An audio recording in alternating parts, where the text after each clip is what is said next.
Começar com uma oração. Senhor, obrigado por esse tempo que temos aqui estudando da Tua Palavra. Que o Senhor esteja conosco nessa manhã. Que o Senhor nos capacite para falarmos, capacite para ouvirmos, capacite para nosso coração para se abrir nas Tuas verdades. Temos desafios diários, nossas emoções, as tribulações que a gente passa, os desafios do pecado, os conflitos. Então, Senhor, que nesse momento o Senhor nos dê a reflexão da Tua Palavra com relação aos desafios que nós temos no dia a dia, e que cada um aqui abra seu coração para entender de Ti, entender que a felicidade é estar perto de Ti, Senhor. Em nome de Jesus, amém. Então, pessoal, meu nome é Erasmo, para quem não conhece.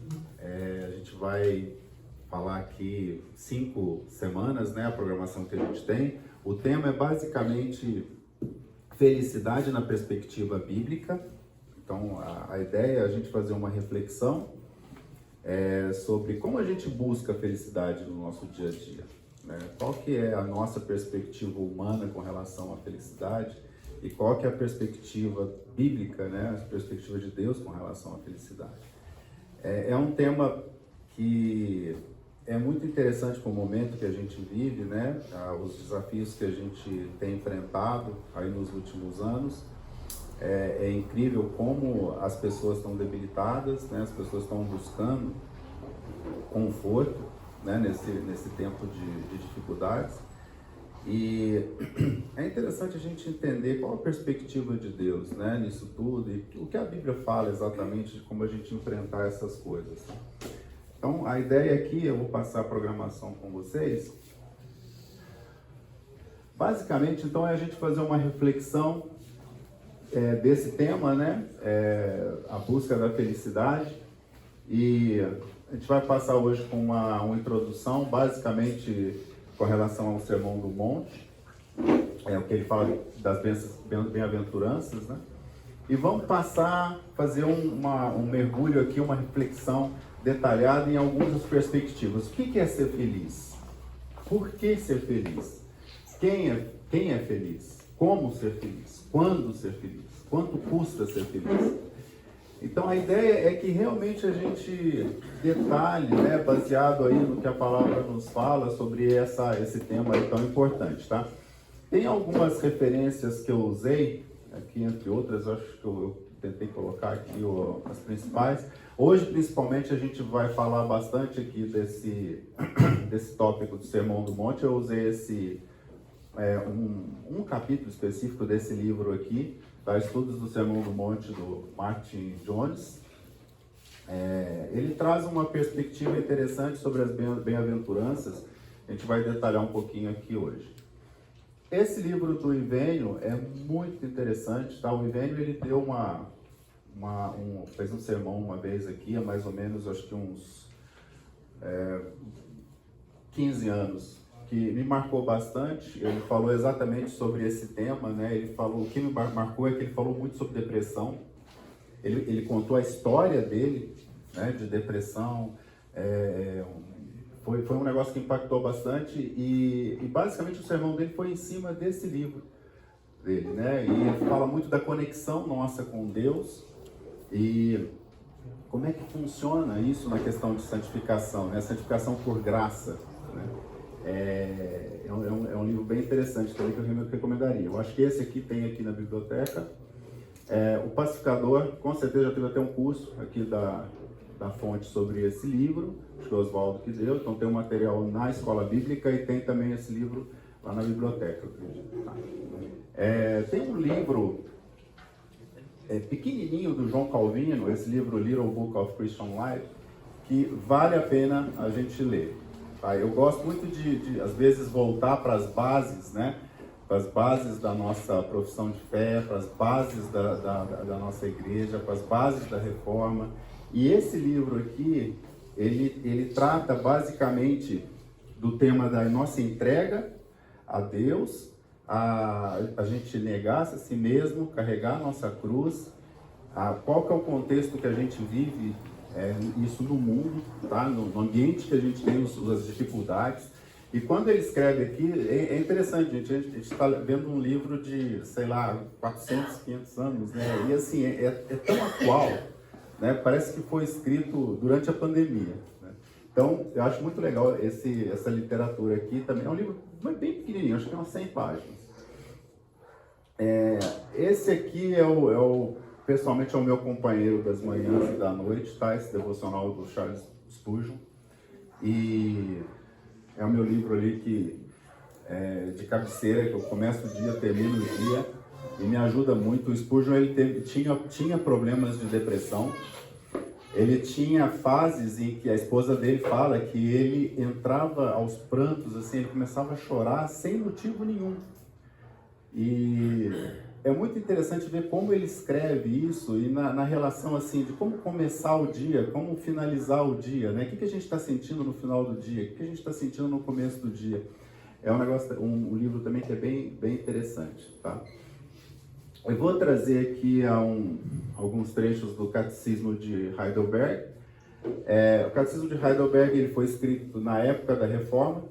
Também é uma literatura muito interessante para a gente voltar às bases, né, da nossa confissão de fé, da nossa profissão de fé. E a gente vai também falar um pouquinho dele aqui. E alguns pontos com relação às 70 resoluções do Jonathan Edwards. Jonathan Edwards foi um evangelista, foi um pregador. O que eu achei interessante trazer aqui é que ele montou 70 resoluções. E principalmente no começo das 70 resoluções, ele fala, olha, a capacitação para essas 70 resoluções é por Deus, não é por mim. Então, é muito interessante a gente ver um pouquinho dessa introdução, a gente vai falar disso também, e algumas outras literaturas aqui. Então, essa é a ideia do curso, pessoal. A ideia é realmente esmiuçar o tema, né, pelos itens que vocês podem ver.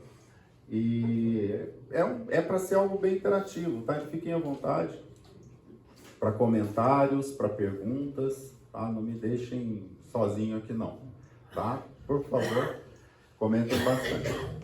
Então vamos lá. Alguma dúvida até aqui? Não? Esse material mais esse material da Reforma, né? Esses livros aqui que eu comentei da Reforma, eles são disponíveis já, são domínio público, né? Então eles já são disponíveis em PDF, você consegue acessar facilmente, tá? Esse material antigo, acho que vale a pena, viu, pessoal? A gente dá uma olhada nisso. Então vamos começar com uma introdução aqui, e aqui é basicamente a introdução do Catecismo de Heidelberg, né? E é muito relevante ao tema que a gente está colocando, né? Qual é seu único conforto na vida e na morte?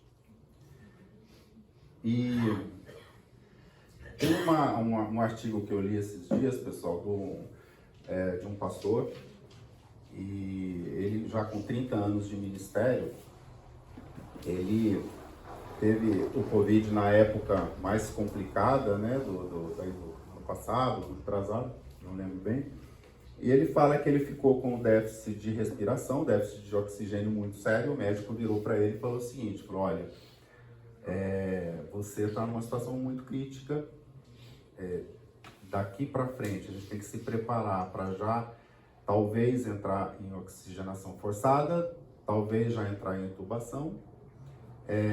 Então já fique preparado, porque a situação não é boa, você vai ter limitação para ver seus familiares, etc. E ele começou a ter algumas dúvidas na cabeça dele, né, nos momentos aí eu acho que a pessoa, né, eu tive Covid há mais ou menos 3 semanas, estou bem, tá, pessoal? Não estou mais transmitindo.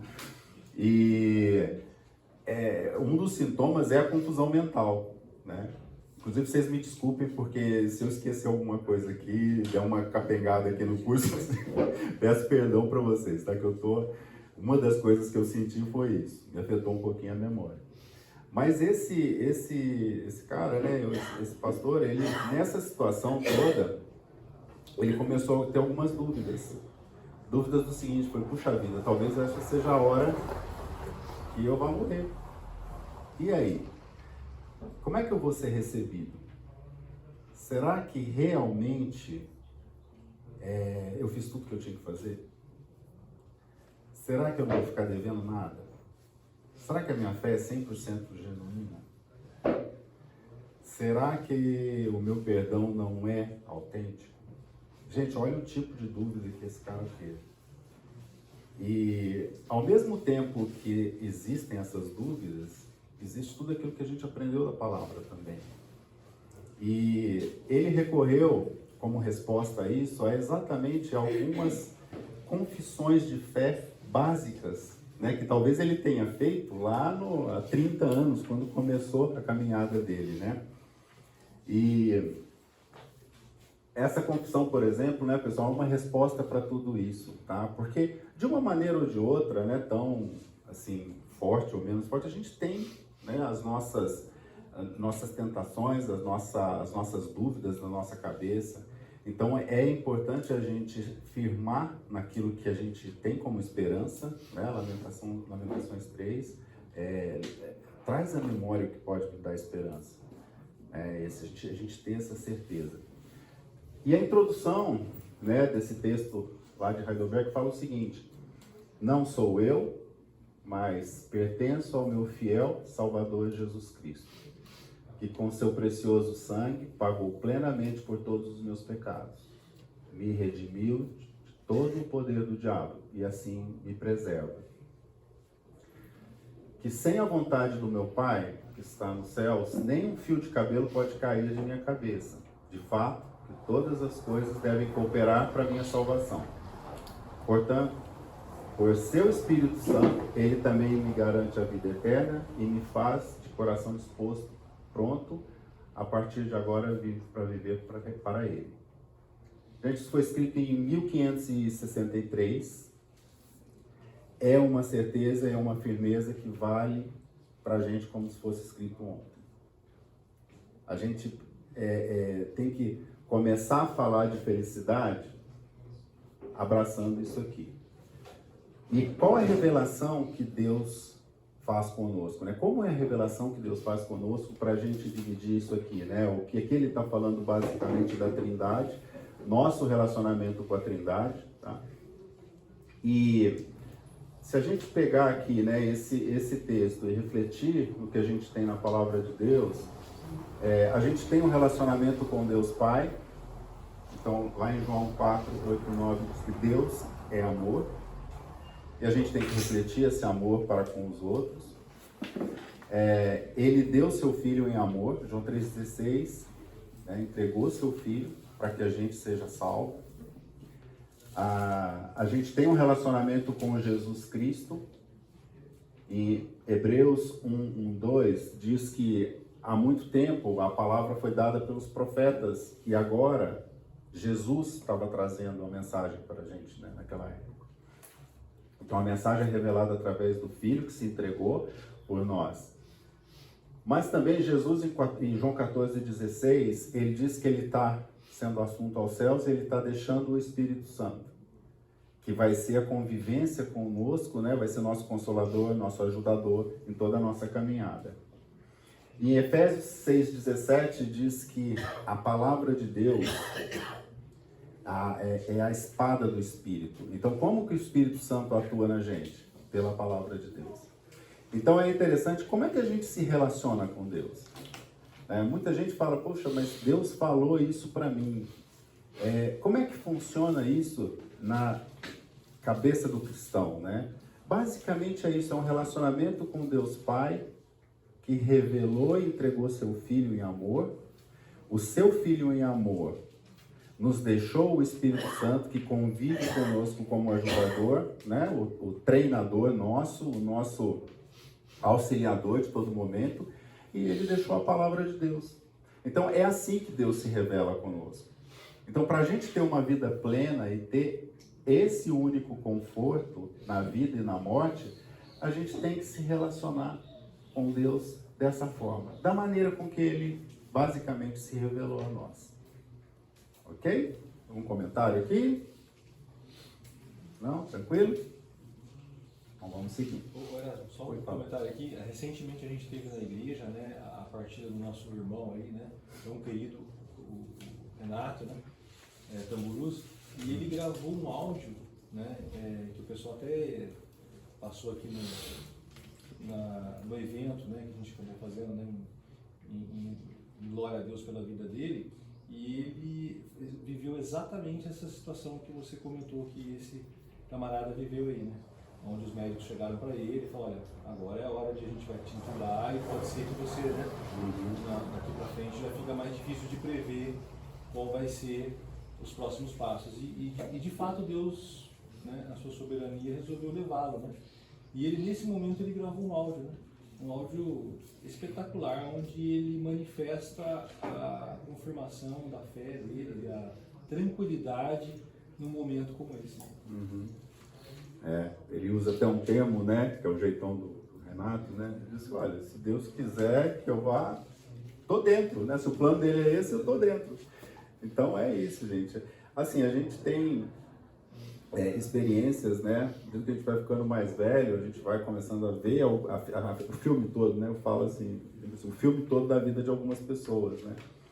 E, gente, é dramático isso aqui, é dramática essa diferença. Então, meu avô, por exemplo, o testemunho que ele deu no último dia de vida no hospital para as enfermeiras, né? Foi algo maravilhoso. Elas foram falar depois com meu pai, né? Sobre a tranquilidade, né? Sereno ele estava no momento da morte. Isso foi um testemunho, quer dizer, ele deu testemunho na vida dele até mesmo no último momento, no último dia dele. Infelizmente, a gente também presencia situações, né, em que pessoas não aceitam a morte. Às vezes elas têm que ser amarradas, entram, né, num processo. Então, assim, é muito interessante a gente ver esses testemunhos e saber dessa certeza, né? A gente vai passar por dificuldades, já passamos por dificuldades e vamos passar por dificuldades. As dúvidas vão vir na nossa cabeça? Vão. Né? Nosso coração, nossa mente humana, ela ainda traz coisas que a gente não gosta, né? Que a gente, não é o que a gente crê, não é o que a gente aceita, mas aquilo vai. Agora, o que a gente quer, a gente ter certeza. Né? Por um outro lado, a gente conseguir, né, tratar isso na hora, com tudo que Deus propiciou para a gente. Existem duas perspectivas sobre felicidade que a gente vive no dia a dia, gente, que basicamente a perspectiva humana da felicidade, né, que é muito relacionada a sentimento. E se bobear também a gente cai nisso, vocês concordam? A gente tende a falar, pô, se eu estou me sentindo bem, eu estou feliz. Se eu não estou me sentindo bem, eu não estou feliz. Esse conceito é muito forte, né? A gente traz isso. E também o conceito de que felicidade está relacionada a alguma coisa situacional. Né? Então, se a situação está boa, eu sou feliz. Então, são dois paradigmas terríveis que a gente tem. E que o nosso coração traz isso, com o coração pecaminoso, ele traz esses conceitos na nossa cabeça como uma coisa que está encravada no ser humano, né? Mas a gente tem que parar e pensar, e a gente vai refletir bastante sobre isso. Será que é isso mesmo? Será que eu tenho que basear minha felicidade nos sentimentos? Será que eu tenho que ser alegre se eu estiver sentindo bem só? Não, não é assim. A gente vai ver um monte de coisa aqui que diz o contrário. Outra coisa, será que a situação tem que estar toda favorável para aí eu ser feliz? Não é assim que funciona, né? Não é isso que a gente vai estudar aqui. Então, basicamente, é isso, pessoal, que a gente vai ver aqui. Vamos seguindo. Bom, aqui eu vou trazer, principalmente aqui desse livro, né, alguns conceitos que ele usou com relação ao Sermão do Monte, as bem-aventuranças, né? Aqui está uma visão do monte, interessante, que ele lá perto de Cafarnaum, no mar da Galileia, então Jesus estava próximo, né, dentro da época próximo a Cafarnaum, e ele subiu a montanha e provavelmente tinha uma vista como essa. Né? Então, basicamente aqui, né, a gente vai tentar esmiuçar esse texto e deixa eu ler aqui, depois a gente vai no detalhe. Então, Mateus 5, né, diz assim: Vendo as multidões, Jesus subiu ao monte e se assentou. Seus discípulos aproximaram-se dele e ele começou a ensiná-los, dizendo: Bem-aventurados, ou vamos ler aqui da seguinte forma, né? Como são felizes, né? Então, como são felizes os pobres de espírito, pois deles é o reino de Deus. Como são felizes, bem-aventurados os que choram, pois serão consolados. Como são felizes os humildes, pois eles receberão a terra por herança.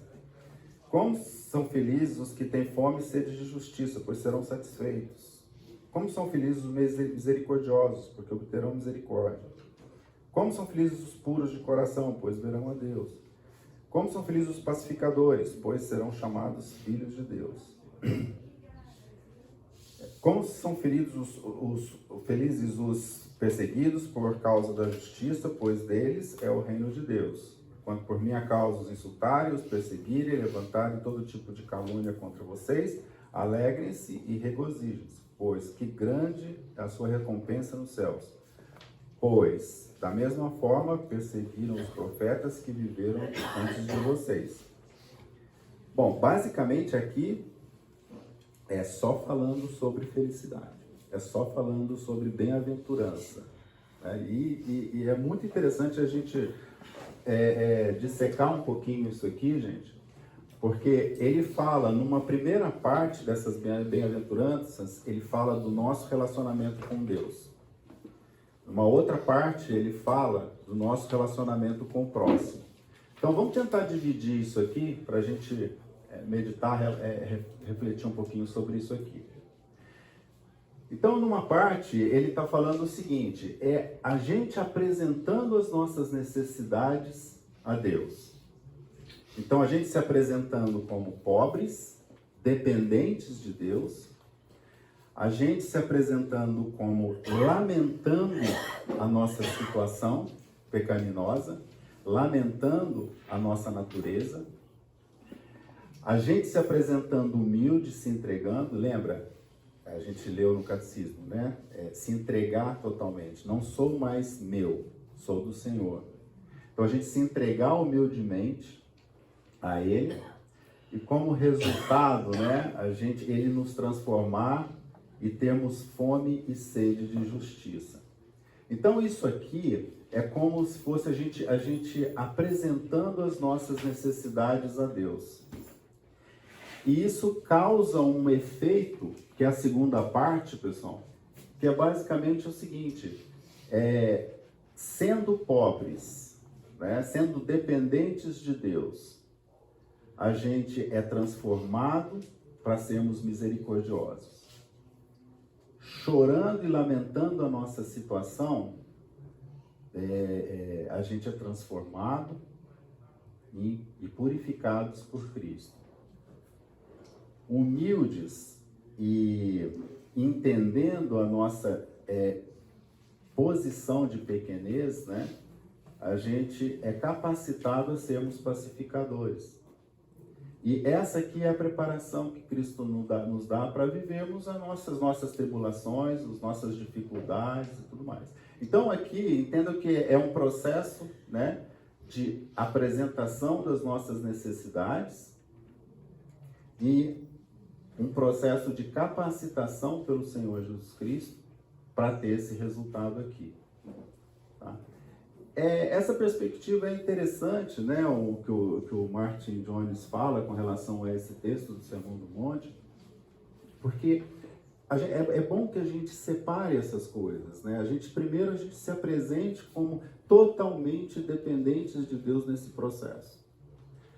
A gente entende que a gente não consegue seguir, a gente não consegue ter êxito na salvação se a gente não se apresentar para Ele dessa forma que os textos falam aqui. Então vamos dividir um pouquinho mais isso aqui para a gente detalhar, tá? Aí acho que vocês vão entender um pouco mais, tá? O primeiro ponto aqui fala dos pobres, né? Dos pobres de espírito e em consequência a gente se tornar misericordioso. Então tem um texto aqui de Lucas 21, né, que Jesus olhou e viu os ricos colocando suas contribuições nas caixas de ofertas. Viu também uma viúva pobre colocar 2 pequenas moedas de cobre e disse: afirmo que essa viúva pobre colocou mais do que todos os outros. Todos esses deram do que lhe sobrava, mas ela, na sua pobreza, deu tudo o que possuía para viver. Lucas 21. Então esse conceito de pobre É um conceito de dependência. Se a gente entender o que a viúva fez, ela basicamente, né, foi um ato de dependência de Deus. Porque ali ela entregou basicamente tudo que ela tinha. Então, da mesma forma, né, a gente, no nosso contexto aqui, o que é basicamente a gente se colocar como pobre? Dependência de Deus.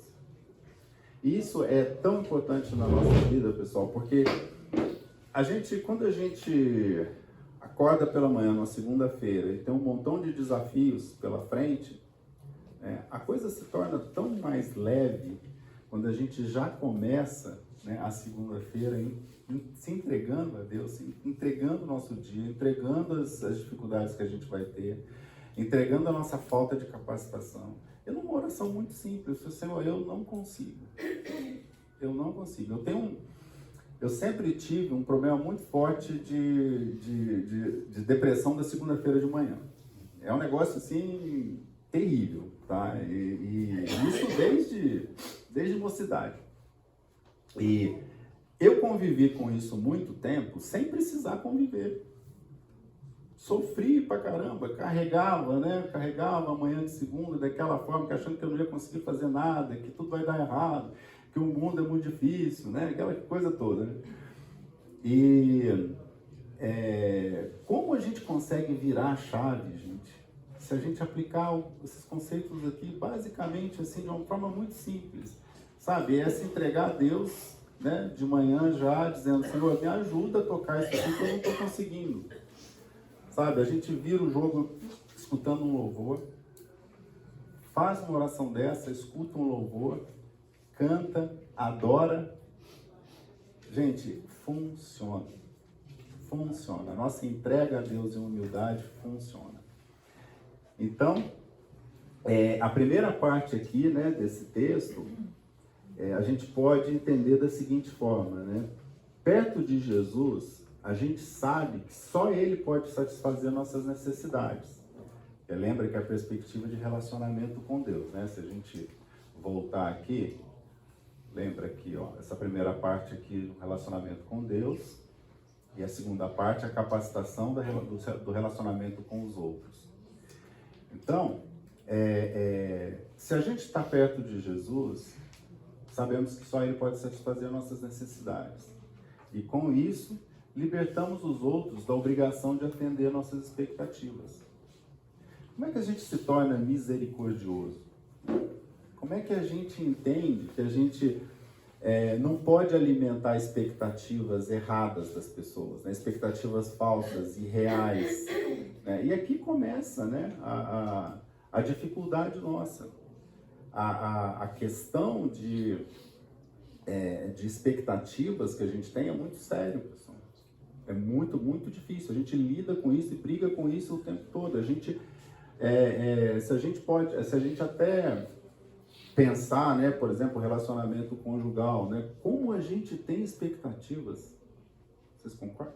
Oi? É que você tá dando aula totalmente fora da câmera. Vem pra cá. Ah, é. Aí. Obrigado, Débora.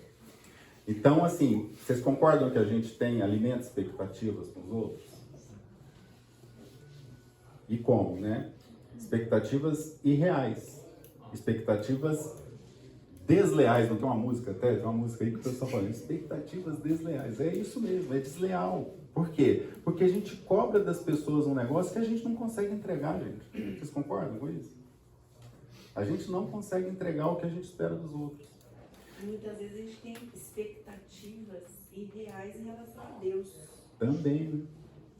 A gente vive querendo que Ele resolva todos os nossos problemas, a gente fica buscando conforto aqui, coisa que Ele não comprometeu. Exatamente.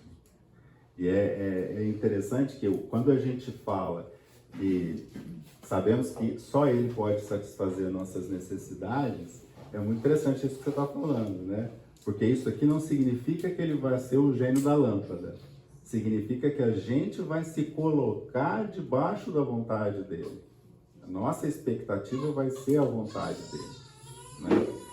Então, assim, é chave, né? Por isso é tão importante a gente entrar no detalhe, estudar um pouquinho mais, né? E o nosso relacionamento com Jesus nos traz isso aqui, né? Nos traz essa capacidade de entregar nossas necessidades a Ele.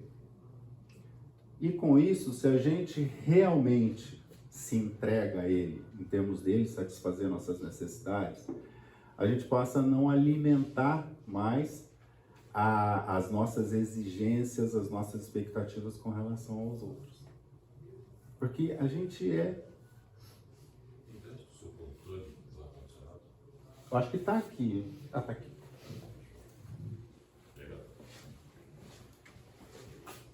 Já atrapalhei, né? Ah, que isso, não tem problema.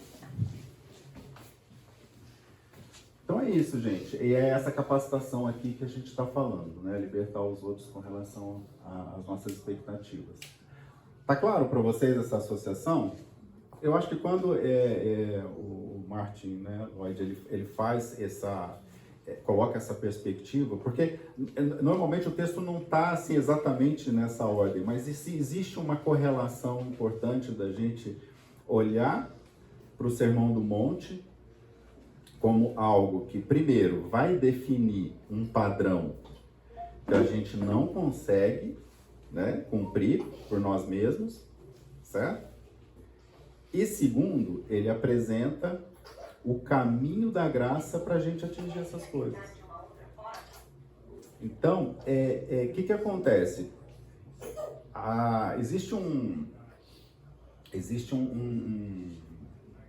uma linha, né, de estudos hoje. Eu tenho discutido isso muito com meu filho mora lá nos Estados Unidos, e ele falou que existe uma tendência muito forte das igrejas lá hoje em uma polarização no liberalismo ou uma polarização no legalismo. Ele disse que é um movimento tão forte, gente, que ele mudou de cidade e ele teve uma dificuldade enorme de encontrar, né, uma igreja, porque ele falava, pai, eu escutei algumas igrejas aqui, cai para o liberalismo. Eu fui para outras aqui, é um legalismo terrível. Eu comecei a ter, assim, problemas até mesmo, assim, de bater tudo que eu aprendi, né, com o que eles estão falando e segurar as pontas, porque até eu mesmo comecei a ir para um lado legalista, no seguinte, coisa de questionar, né, questionar a minha vida, questionar a minha fé, e não é assim. Então existe um movimento lá que eles estão chamando de lei e evangelho, que é muito interessante, que é a gente entender que a mensagem, né, ela vem sempre numa perspectiva de lei, que é importante, né, mas junto da perspectiva da graça e do evangelho. Se a gente tirar a graça e o evangelho e olhar só a lei, a gente está morto, porque a gente não consegue. A lei serve para o seguinte, dizer assim, ó, tá vendo essa referência? É aqui a minha referência. Isso é muito interessante na passagem do jovem rico, né? Quando Jesus fala com o jovem rico chega para ele e falou, bom mestre, ele já começa, ele falou, cara, quem é bom? Bom só tem um. Então, se a gente analisar qual que era a perspectiva do jovem rico quando ele foi conversar com Jesus, é 100% lei. 100% lei. E Jesus, vendo isso, confronta. Falou, cara, ele pergunta para Jesus, o que eu tenho que fazer, né, para ter a vida eterna? Jesus fala, cara, olha a lei aí. Né? Você não matarás, não adulterás. E ele encheu o peito e falou para Jesus, olha, eu gabaritei já, tá tudo legal. Aí Jesus vira para ele e fala, cara, não é bem assim não, vai lá, vende tudo que você tem, dá para os pobres e me segue, aí você vai ter. Frustrou o cara. E o que acontece com a gente? É isso, gente. A gente tem a nossa referência de lei na nossa cabeça, né? Que muitas vezes é uma referência baseada no que a gente aprendeu, o nosso ponto de vista, está errado. A referência de Deus é muito lá em cima, é muito maior que isso. E isso serve para quê? Para apontar que a gente é imperfeito, que a gente depende dele, que a gente tem que ser pobre. Pobre de espírito. Eu gosto muito da comparação que é como se fosse uma ressonância magnética, né? A ressonância magnética, ela mostra a doença. Mas uma pessoa com câncer vai tomar um monte de ressonância magnética para curar o câncer? Não vai. E muitas vezes é assim que a gente trabalha com a lei. A gente se encharca de lei, tentando, né, resolver o problema, e não é por aí. E é isso que está acontecendo em boa parte das igrejas lá. Muito interessante. Por aqui. Hã? E por aqui também. E por aqui também. É um movimento. E é interessante, né, Del, que de tempos em tempos a gente tem que resgatar, né, aquelas confissões básicas, né, resgatar a palavra. E se a gente olha, é muito interessante que a hermenêutica, a análise dos textos, né, é interessante a gente começar a ver dessa forma. Que parte do texto aqui está falando de lei? Que parte do texto está falando de graça? Aí a gente tem essa visão completa das coisas, tá?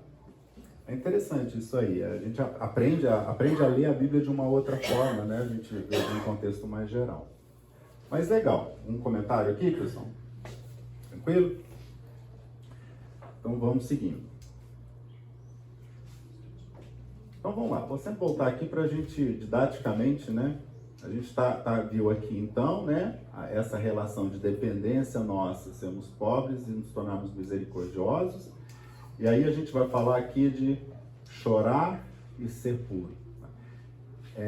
Em Tiago 4,8 fala assim: aproximem-se de Deus e Ele se aproximará de vocês. Pecadores, limpem as mãos, e vocês que têm a mente dividida, purifiquem o coração. Entristeçam-se, lamentem e chorem. Troquem o riso por lamento e a alegria por tristeza. Humilhem-se diante de Deus e Ele os exaltará. Tiago 4,8. De novo, né, pessoal, a nossa relação com Deus e a nossa necessidade. Perto de Jesus, lamentando nossa condição de pecadores e distantes de Deus. Lembra do primeiro passo, se apresentar em humildade. Então, a gente, através do Espírito Santo, a gente lamenta, a gente se entristece com a situação atual.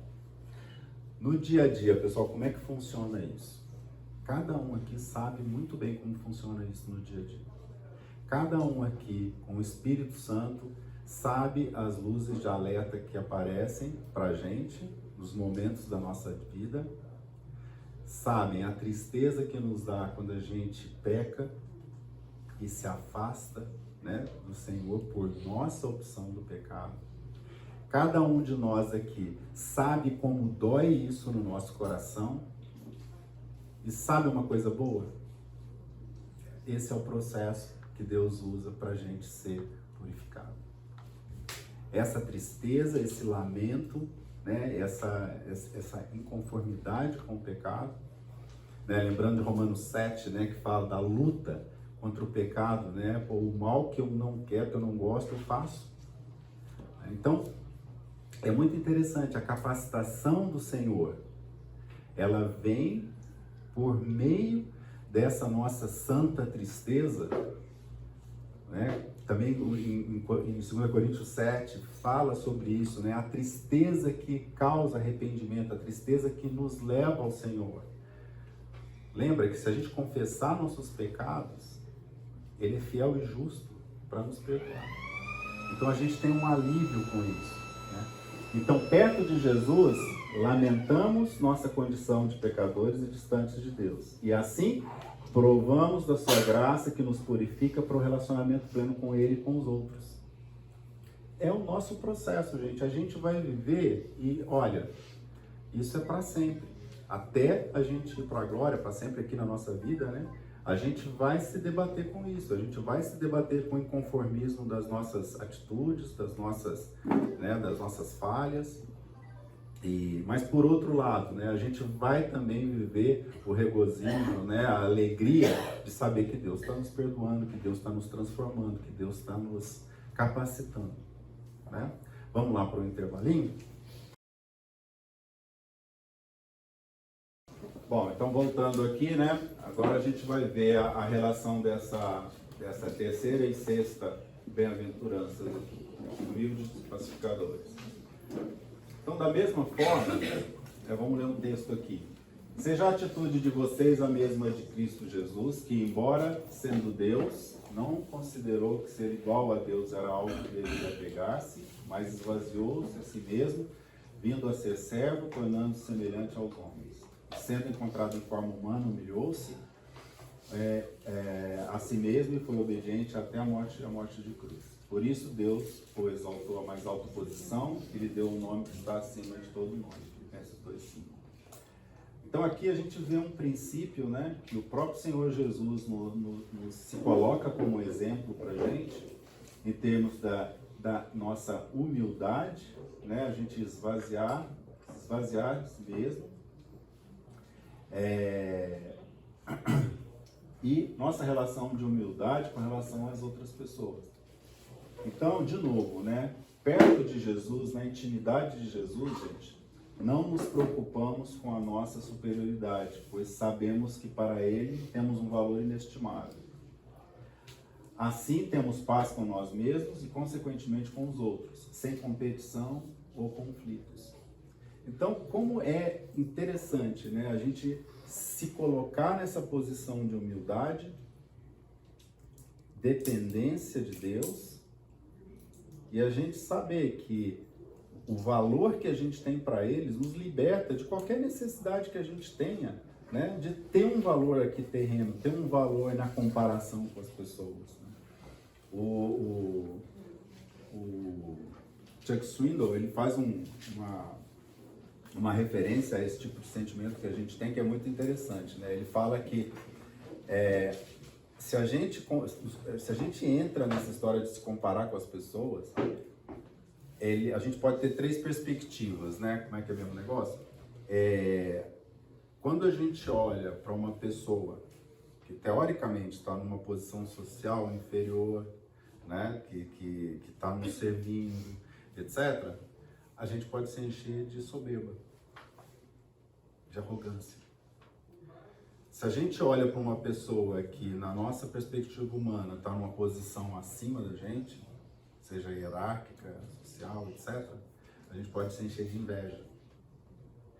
Se a gente olha para as pessoas que estão no nosso, humanamente falando, no mesmo nível que a gente tem, a gente pode se encher de competitividade, competição. Interessante isso, né? Como a gente é puxado para um lado ou para o outro, né? Ou sentir arrogância, ou sentir inveja, ou sentir competição. E o que está falando aqui é que a gente não precisa nada disso. Absolutamente nada disso. Esse ponto de se colocar humilde, né? E na intimidade de Jesus, faz com que a gente tenha paz com nós mesmos e paz com as pessoas. A gente aqui resolve boa parte dos conflitos, né? Por que a gente tem conflitos? Porque normalmente a gente está querendo defender nosso ponto, defender nosso ponto de vista, ou tem alguma questão de competitividade que lá no fundo, né? A gente pode até não ver isso, né? Então, assim, na superficialidade, mas lá no fundo é competitividade mesmo. A gente vive essas coisas, concorda? Vamos ser sinceros, né? A gente lida com essas coisas em todo momento. O tema, assim, se a gente for pensar aqui nesse curso, a gente vai falar disso um pouco para frente, mas o que basicamente tira a nossa paz?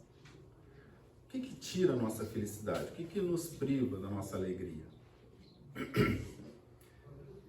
Vamos tentar olhar 3 situações, né, que normalmente englobam, tá, a nossa dificuldade com relação a isso.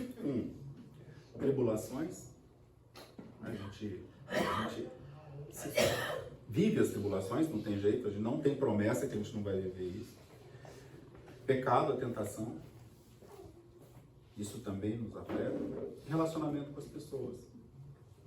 O medo para mentira. Então, é muito interessante isso, porque a tribulação, ela está relacionada à ansiedade, a medo, à incapacidade. O que vai acontecer, né? Então é interessante isso, né? Cada um tem uma perspectiva, vocês concordam? Cada um de vocês nessa hora está pensando aqui, né? Pode estar pensando, o que exatamente te tira a paz? É medo? É, por exemplo, mágoa? Olhando perspectiva de relacionamentos, né? É mágoa que você tem das pessoas, aquilo que você está alimentando, né? A gente fez um estudo lá na coinonia nossa, que exatamente dando essas 3 perspectivas, né? E eu usei um texto que eu li, que todo mundo tem, né, os 2 lobos dentro do coração, né? O lobo bom e o lobo malvado. E tem uma lenda indígena, né, que o netinho chega pro vô e falou: "Vô, tô com muita raiva de uma pessoa aqui, né? O que eu faço? Né? Eu não consigo desvencilhar dessa raiva, né?" Aí ele conta, falou: "Olha, todo mundo tem 2 lobos dentro do coração, lobo bom e lobo ruim. E eles lutam entre si o tempo todo." Aí o menino perguntou: "Mas quem que ganha?" "Quem você alimenta." Então é interessante que a gente pode alimentar, é nossa escolha isso, concorda, gente?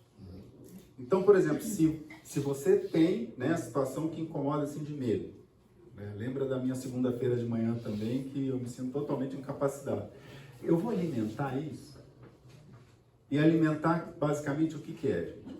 É você ficar curtindo aquilo, certo? É alimentar na sua cabeça. Se você tem uma mágoa com a pessoa, você pode escolher. Ou alimentar aquilo, né? Ficar remoendo. Como a gente gosta de remoer isso, né, pessoal? Puxa vida, alguém ofendeu, falou alguma coisa pra gente, a gente gosta de ficar rodando o filme de novo, né? Roda de novo, vamos ver de novo, vamos ver de novo. E fica curtindo, né? Dá as curtidas na cabeça da gente. Então é isso. Pecado. Como já falamos, né? Como o pecado nos entristece. Então, mas a gente vai alimentar, né, o pecado? A gente sabe da consequência, a gente sabe como nos deixa triste, né?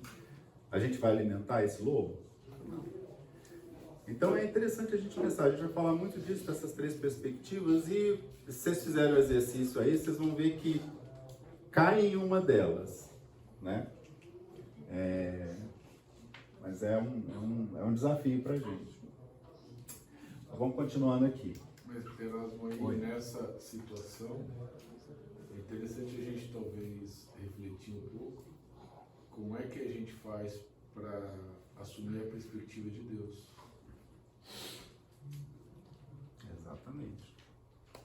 Quando a gente lê, né, Romanos 12, né, quando fala de não nos conformarmos, né, com esse mundo, com a nossa natureza, é exatamente isso, né? A gente transformar, né? O que é o culto racional?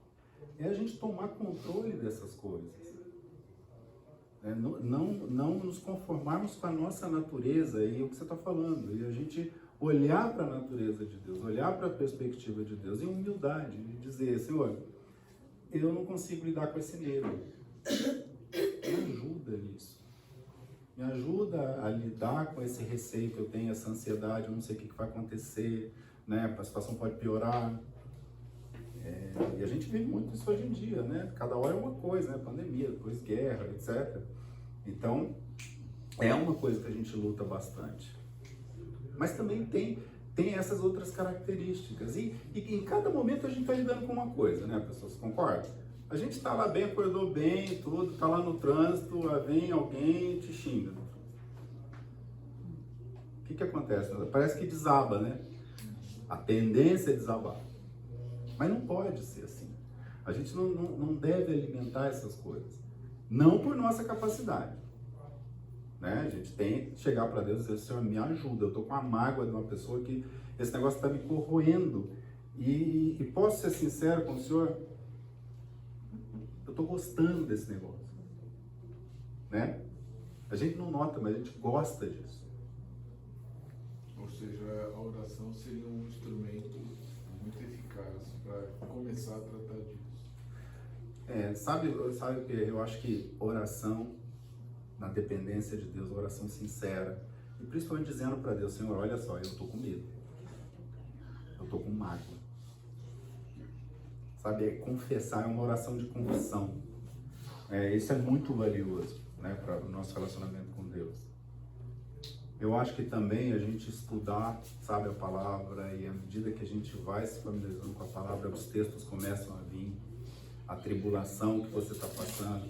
Eu estava, há 10 anos, eu tive um problema de alergia a um medicamento, dei entrada no hospital, aí tomei um medicamento que eu não sabia, eu era alérgico, e me deu uma arritmia muito forte. Eu entrei no que chamam de FA, que é fibrilação, né, cardíaca.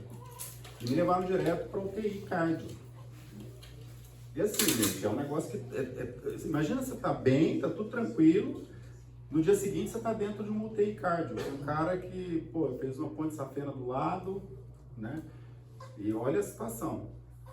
E eu fui pego tão atropelado nesse negócio que eu comecei a ficar ansioso e com medo do que ia acontecer, aquele ambiente. É muito estranho, porque eu não sei quantos de vocês já passaram por isso, tomara que não, mas o pessoal te confisca tudo, o celular parece que você foi preso, né? Então você fica incomunicável, e a coisa mexe muito com a tua cabeça. Eu fiquei, gente, confessar pra vocês, eu fiquei em pânico. Fui atropelado pela situação. Não foi assim, falou, você vai fazer uma cirurgia na próxima semana. Você tem tempo para pensar nessas coisas, né? Eu fui lá com uma tonturinha no hospital e uma hora depois estava no UTI cardio. Passei a noite no UTI cardio, os caras davam uma injeção de 3 em 3 horas na minha barriga para não coagular o sangue dentro do meu coração. Meu coração estava todo louco. Fibrilação. É a fibrilação. Então, isso passou a noite toda nesse ambiente terrível. No meio da noite, assaltaram a loja debaixo do hospital, quebraram o vidro, aquelas enfermeiras que bagunça. Eu falei, gente, ó, foi demais, digamos assim. E eu nesse processo todo, né? O médico passou ali pelas 3 da manhã, falou, cara, não melhorou ainda. Eu vou te falar uma coisa. Eu perguntei até pra ele, eu falei, e aí, como é que faz? Esse negócio não vai entrar no compasso de novo? Como é que faz para resolver isso? Ele falou, olha, vamos ver até amanhã cedo. Se não, a gente tem que passar no desfibrilador. Sabe aquele negócio? Aí você dá um pulo. Nossa. Aí o cara brincou, falou, olha, normalmente fica tranquilo que a gente faz com anestesia, só os corintianos normalmente a gente não aplica, mas se não for, não tem problema. Eu falei, então tá bom. Aí na hora que ele falou isso, eu já fiquei com o desfibrilador na minha cabeça, né? Gente do céu, esse negócio... Cheguei no outro dia, cedo, dormi assim 2 horas, né? Acordei assim, a enfermeira estava do lado, eu já olhei direto para aquele equipamento, eu mesmo já sabia, né? Que o negócio estava todo bagunçado. Eu olhei assim, tá ruim ainda, né? Ela falou, tá ruim.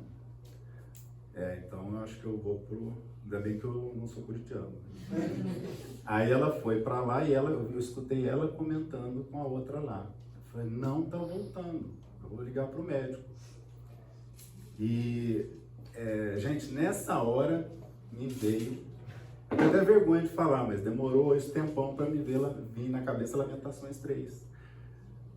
Traz à memória o que pode me dar esperança.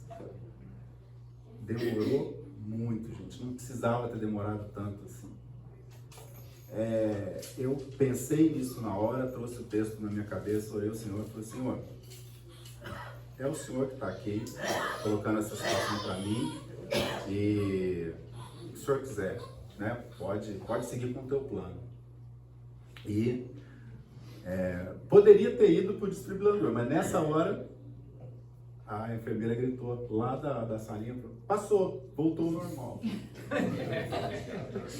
Tá miozinho? Muito louco, né? Tá miozinho. É muito louco. Então assim, gente... Você falou, finalmente. Então, mas não precisa ser assim, né? Não precisa. A gente tem que trazer essas coisas continuamente na nossa cabeça. E é isso, é oração, gente, é um louvor, é você cantar, louvar a Deus, né? Essa hora, ao invés de ficar curtindo a situação, escolhe um louvor legal que você goste, louve a Deus, expresse seu amor para Ele.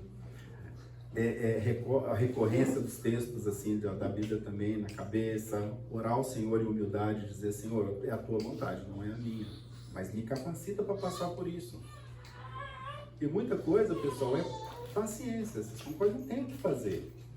Se está vivendo uma situação crítica, né, de alguém familiar, meu cunhado, por exemplo, na mesma semana, ele entraram na casa dele, bateram nele, na esposa, sabe? Não precisava, só roubar e levar o que eles queriam, mas eles não se satisfizeram com isso, bateram nele.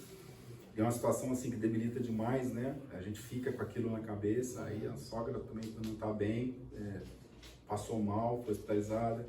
Aí ele foi lá em casa, eu falei para ele, cara, o que eu vou te falar? Paciência, vai passar, isso tudo vai passar. Confia em Deus, entrega a Deus e pede para Ele perseverança e paciência. Paciência na tribulação, é assim que a gente aprende. Então vai passar. Então é isso, gente, a nossa vida é assim. Às vezes a gente não aceita essas coisas e assim, eu pude sentir muito isso nessa situação, que eu fiquei pensando depois, né? Eu falei, puxa vida, a minha expectativa é viver sempre no mundo dos moranguinhos, então, né? Não pode acontecer nada comigo, que eu saio do eixo. Não é assim que funciona. Deus não prometeu nada disso pra gente, né? Ele falou, você vai passar por tribulação. Então, como é importante a gente estudar isso aqui, né? Pra gente saber os gatilhos que a gente tem, né? De ficar alimentando o lobo errado, né? E a gente passar por essas situações. Tem uma que você está falando assim, eu não sei quando, se sempre foi assim, mas a gente muda, né, as promessas de livramento para a promessa de não passar pela tribulação, né?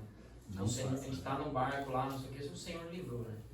Mas a gente cria essa expectativa de que não, vai ser uma navegação tranquila. E na primeira onda o Senhor não, ô Senhor, o que está acontecendo? Tem muitas promessas, né, na palavra de livramento, de salvação, que o Senhor vai socorrer, etc. Mas a gente transforma isso em promessas de que a gente nada coloca, vai, né, o carro na frente dos bois, né? A gente fala, não, não vou passar por nada, né? E não é isso realmente. Muita gente... É o contrário. Quando você passar por isso, aí eu vou te dar a segurança, né? E a você não vai passar por isso. Exatamente. Isso gente, parece uma coisa assim, né? A gente tá falando aqui domingo de manhã, tranquilo, solzinho gostoso lá fora, né? Quando chegar a hora é um pouco diferente. É um pouco diferente. Aplicação. A gente tem a tendência de colocar assim o carro na frente dos bois, achando que é interessante como a gente vê que a gente precisa de um grupo de apoio, né? Porque, por exemplo, hoje em dia tem hospital, tem a gente dá curso de primeiros socorros, então está sempre treinando pessoas para ao redor, se tiver alguma emergência, dar um apoio, né? A gente, como ser humano, a nossa individualidade, realmente ela deixa a gente como se tudo a gente tivesse que ter o controle, né? Exato. Aconteceu com a gente também uma situação e graças a Deus no rádio estava tocando uma música que falava, olha só, aquietai-vos e sabeis, Salmo 46:10, aquietai-vos e sabeis que eu sou Deus. E olha, se não fosse isso, dá até repetir e lembrar. A gente também tinha... Ele estava no telefone comigo e falou, Elaine, olha o que está tocando, né? Então é impressionante. A rede de apoio que Deus coloca ao nosso redor para as situações também tem que ser lembrada, né? Sim, com certeza.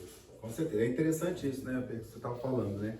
Então, com oração, louvor, né? Comentário louvor também, rede de apoio.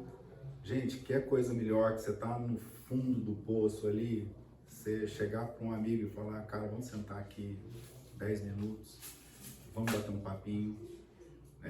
Eu tive uma experiência dessa, né? Com uma pessoa da igreja me ligou e falou, você tem meia horinha pra gente tomar um café? Fala onde? E eu falei, claro, fim do dia aqui a gente já marca. Aí fomos, conversamos, né, meia hora lá. Gente, como foi importante isso para a pessoa? Como foi importante? Porque às vezes vocês sabem disso, a gente entra, né, ali no olho do furacão e é incrível, gente, mas os nossos irmãos têm a capacidade também de, por Deus, né, pelo Espírito Santo, tirar a gente de lá, dar uma outra perspectiva, né? Então conta muito isso também. São coisas que parece que a gente está colocando aqui uma receitinha de bolo, mas não é uma receitinha de bolo, é a palavra de Deus que fala pra gente, né? Gente, é louvor, é amar a Deus, é oração, é estar com os irmãos, é ler a palavra, e a palavra de Deus vir à nossa cabeça nesses momentos. Então, como é bom a gente se preparar. O Pedrinho, quando ele estava lá com a filha, né, logo quando nasceu, ele passou uma dificuldade enorme, ele falou um negócio para mim que eu nunca vou esquecer. Ele falou, Herado, agora, nesse momento, tá caindo a ficha e fazendo sentido um monte de coisa que eu aprendi em dezenas, centenas de domingos. Agora tá fazendo sentido para mim, caindo a ficha. É como a gente falou, aqui, condições normais de temperatura e pressão, né? Quando a gente começa a viver com isso, a gente vai poder aplicar essas coisas. Mas como é bom a gente não ser atropelado pela situação como eu fui, vocês concordam? Como é bom a gente já imediatamente, ou mais rápido possível, lançar a mão do que Deus tem para nós, para a gente poder ter paciência. Não que Ele vai resolver, né, como a gente está falando, mas a gente ter perseverança, ter paciência, ter esperança, né, em lidar com aquilo. E aí é interessante, que lembra que a gente falou, né? O mundo entende felicidade como emocional 100% e situacional 100%. Olha como é drástica a diferença do que a gente está falando aqui, né? A gente está falando que a gente pode ter paz e pode ter conforto, mesmo quando a gente está numa situação adversa. É essa a promessa, né? Eu diria que o mundo coloca aí também, nesses dois aspectos que você falou, a promessa que todas as suas necessidades são atendidas quando você precisar. Não é assim que é a promessa de Deus, né? A gente está lendo aqui, inclusive, né? Mas a gente tem essa pressão, né? Na nossa cabeça, nosso coração pecaminoso tem as tendências.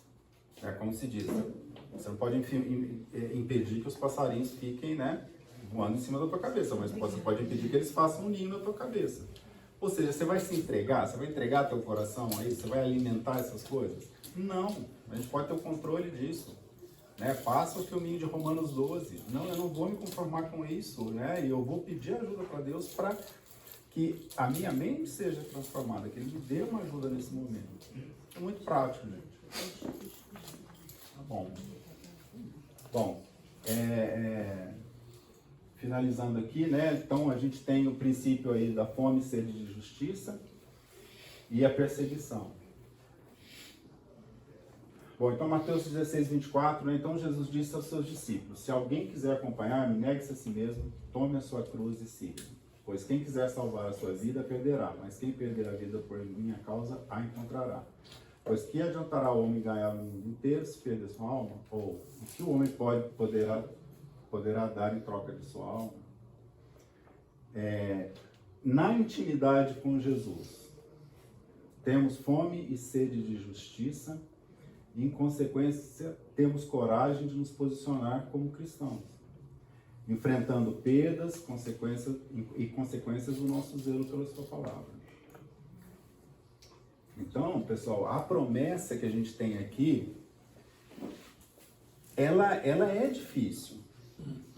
É uma promessa difícil. A gente negar a si mesmo e tomar a nossa cruz é complicado. Não é uma promessa assim, né?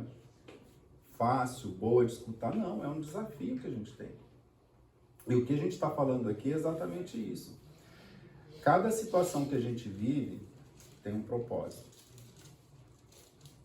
Então, a gente principalmente pensar nisso. É trocar o do porquê que eu estou nessa situação, Senhor, para pra que eu estou nessa situação, Senhor? Para que o Senhor está me colocando nisso aqui? Qual o propósito? Me ajuda a entender, né, o que o Senhor tem para mim nessa situação. É um testemunho, é um crescimento, é um processo de santificação? A gente viu aqui na confissão, né, de Heidelberg, que o Deus tem o controle de absolutamente tudo que acontece na nossa vida, tem nossos cabelos contados. Então, se Ele manda alguma coisa pra gente, é porque Ele tem algum plano, gente. Não é pra gente passar, matar o tempo, né? Não. De alguma forma Ele vai trabalhar no nosso coração. Seja na perseverança, seja na intimidade com Ele, seja no testemunho que a gente dá para as pessoas que estão perto da gente nessa dificuldade. Então, assim, pensando nisso. Lembrando, né, o nosso esquema aqui.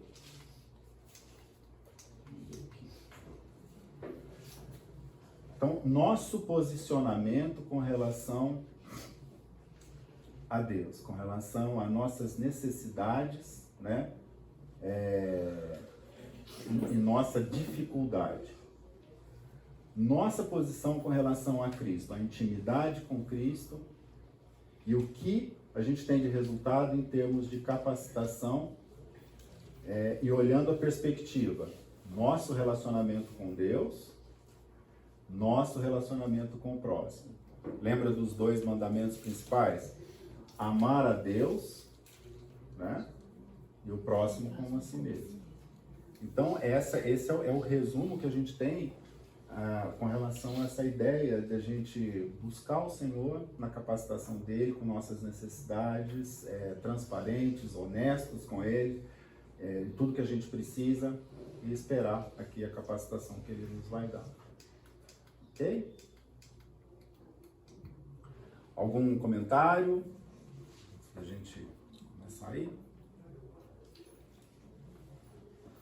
Ficou claro para vocês? Quando a gente lê esse livro, pessoal, assim, ele traz essa ideia, só que no texto fica um pouquinho, né, você tem que, acho que, voltar no texto, ou pegar também o Sermão do Monte, Mateus 5, e dar uma olhadinha junto no texto, então é um pouquinho difícil aqui da gente entender, mas eu acho que faz todo sentido isso, vocês concordam? A gente entender dessa forma, né, a gente dissecar e olhar para cada perspectiva. Tá bom. Muito bom. Vamos começar aqui esse tópico aqui. Estamos atrasados, mas vamos lá. Então aqui, o que é basicamente, já que a gente tem essa base que a gente está criando aqui, né, para o curso, né, vamos voltar agora e tentar entender nossas perspectivas, né? O que não é felicidade, né? E aí, a visão do mundo qual que é? Poder comprar o que não precisa, com dinheiro que não tem, para impressionar quem não importa. É profundo isso, né? E pensem só, quanta gente se mete em encrenca por causa disso aqui, gente. Vocês concordam? Vocês devem conhecer alguns, né? Concorda? É aquela busca, né? Falar, eu preciso disso, entendeu? Eu lembro minha sobrinha ela tinha, sei lá, uns 6 aninhos, né? E ela roubou pegou um perfume caro, né, da minha irmã. E a minha irmã foi brava, falar com ela, mas por que você fez isso aqui? Eu precisava muito disso. A gente é mais ou menos assim, né? A gente precisa das coisas. Então, o que é, né? Basicamente, lembra, é emocional e situacional, né? Então depende de saúde, conforto, dinheiro, sucesso, ausência de problemas. Ou seja, é possível ter isso aqui? Não. Quem cai nisso aqui, invariavelmente vai se frustrar. Porque na vida é impossível você conseguir ter isso aqui todo o tempo, né? E se satisfazer com isso aqui. E a promessa de Deus, né, é diferente disso, né? Então aqui, esse texto de João 16:33 diz, tenho-vos dito isso, para que em mim tenhais paz. No mundo tereis aflição. Mas tem de bom ânimo, eu venci o mundo. E o texto que a gente viu, né, também, Jesus dizendo aos discípulos, se alguém quiser acompanhar-me, negue-se a si mesmo, tome a sua cruz e siga. A proposta de Deus para nós é muito, assim, chocante, né? A gente comparar uma perspectiva e outra é algo muito chocante, gente. Agora, qual que é o problema? isso aqui a gente escuta o tempo todo, a nossa vida inteira, de todo mundo. Vocês concordam? Essa é a pressão em cima da gente o tempo todo. Então é difícil pra gente, né? A gente tem que realmente estar muito firme nisso aqui e dizer, pô, então não é isso? Então eu vou passar por dificuldade? Então é essa a proposta? Né? E principalmente, gente, a gente ter essa visão correta pra gente não ser pego, né? Não ser atropelado por circunstâncias. Né? Não começar a perguntar, por que isso aqui está acontecendo comigo? E a gente pensa assim mesmo, né? Meu filho teve um problema no rim, ele nasceu já com uma anomalia, e na hora que o médico me falou que 5% das crianças tinham esse problema, gente, eu fiquei muito bravo. Eu fiquei muito bravo. Eu sou engenheiro, né? Então engenheiro tem matemática, é um negócio muito pesado para o engenheiro, né? Eu comecei a perguntar, Deus, 5%? Deus? Por que eu tinha que estar dentro desses 5%? Né? Foi um processo difícil, terrível para mim, para minha esposa, para o André também, né? Ele no final passou por uma cirurgia ainda bebê, né? Uma cirurgia de 5 horas. Foi um negócio muito, muito complicado. O médico falou para mim, eu falei para o médico, né? Falou, olha, já que é para falar de estatística, né? Tem algum percentual aí que você pode me falar que pode estar errado? Taxa de sucesso. Eu falei, tem um percentual também que meu filho vai morrer, né, durante a cirurgia? Aí ele falou, olha, não posso garantir para você. Eu não posso garantir para você que ele vai sair da cirurgia. É impossível, eu não seria honesto falar isso para você. Então a gente balança, porque as coisas, né? Era para estar normal tudo, né? Ele tá lá bonitinho no bercinho em casa. Por que não tá? Por que eu tô aqui entregando meu filho para um centro cirúrgico? Mas nossa vida é assim, gente. Deus não prometeu nada assim de tudo perfeito sempre, né? Então assim, é muito, muito importante, né? A gente, quanto mais preparado a gente tem para isso tudo que a gente está falando, eu acho que mais assim, sereno, né? Mas com conforto, com paz, lógico, sentindo toda a tribulação, né, que a gente tem essas situações, mas a gente vai ter esperança, a gente vai estar firme. Né? Então, essa é a grande diferença que a gente tem. Muito bom. Lembra que eu falei... Oi. É difícil pensar dessa forma. Imagina o contrário. Imagina se a gente não passasse por nenhum problema. Onde a gente estaria? Agora, quando Deus nos dá a chance, a oportunidade de depender dele, a gente conseguir ver nisso que Deus está cuidando do nosso coração, ajuda a gente a perceber e aceitar essas coisas com mais facilidade. Não quer dizer que é fácil, mas é aí que você ganha a chance de louvar a Deus pela dificuldade que você está passando. Quando você reconhece que Ele está cuidando de você na dificuldade, para que você não se torne o que você se tornaria se não passasse por nada disso. Erasmo, eu queria ler um texto de 2 Coríntios 1:4. O apóstolo Paulo, vamos combinar que passou por muita tribulação, né? 1:4 ele diz, é Ele, ou seja, é Deus que nos conforta em toda a tribulação, para podermos consolar os que estiverem em qualquer angústia, com a consolação com que nós mesmos fomos contemplados por Deus. Então existe um ministério também de conforto e de consolação. Se você não passou aquilo, é difícil você ter empatia com quem está passando. Então, a tua experiência vai ser muito mais proveitosa consolando alguém que você já passou por aquilo. Então, existe esse propósito de fomos confortados e faremos também consolaremos também as pessoas. E a gente ficar atento a isso, né? Porque muitas vezes, Deus usa a própria situação como um testemunho da sua vida.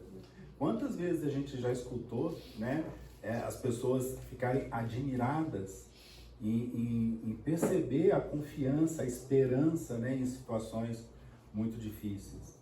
Eu te pergunto, por que você está com tanta calma? Como é que você consegue? Que é aquela paz que não tem compreensão humana, não há entendimento humano, é sobre-humano. Exatamente. Exatamente.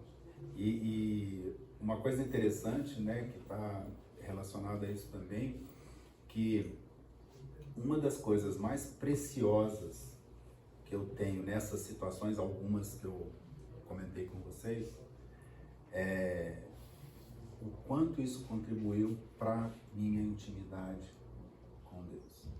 O quanto isso contribuiu para eu entender a capacitação do Espírito Santo. E aí em cores, né, pessoal? Porque uma coisa é a gente ler, entender, né, aprender isso na sala de aula e tal. Mas passar por isso é precioso, é preciosíssimo. E essa intimidade nos leva a dar esse testemunho. Que é a coisa mais legal, porque você não vai estar falando simplesmente com a pessoa, ah, vai passar, fica tranquilo. Não, você vai dar uma esperança concreta para ela. Jesus Cristo, na sua vida, pode te capacitar para isso. Pode te capacitar para passar por essas coisas com firmeza, com esperança. Uma coisa, todo mundo vai ficar triste, todo mundo vai ficar, né? É uma situação difícil, é difícil. Agora, você ter a esperança, né, saber o que está além dessa situação, né, qual o propósito que está, faz toda a diferença do mundo. Então que a gente tenha, né, primeiro essa expectativa correta do que Deus tem pra gente. Segundo, a gente olhar para as situações com olhos diferentes, né? Olha, qual que é o testemunho que eu posso dar, como é que isso aqui vai servir para minha vida, isso vai me aproximar de Deus, né? A gente fazer esse exercício de sempre trazer isso, né? Trazer a memória, lembra, né? No texto, tá bom? Vamos encerrar com uma oração, pessoal. Espero você. Senhor, obrigado porque o Senhor nos dá a certeza, nos dá a esperança que em Ti temos a capacitação para lidar com o nosso dia a dia, Senhor. Traz à memória estas palavras, esses ensinos, a todo momento da nossa vida, nos capacita para que sejamos firmes e nossa vida seja um testemunho do Teu nome, mesmo nas circunstâncias mais difíceis. Em nome de Jesus, amém.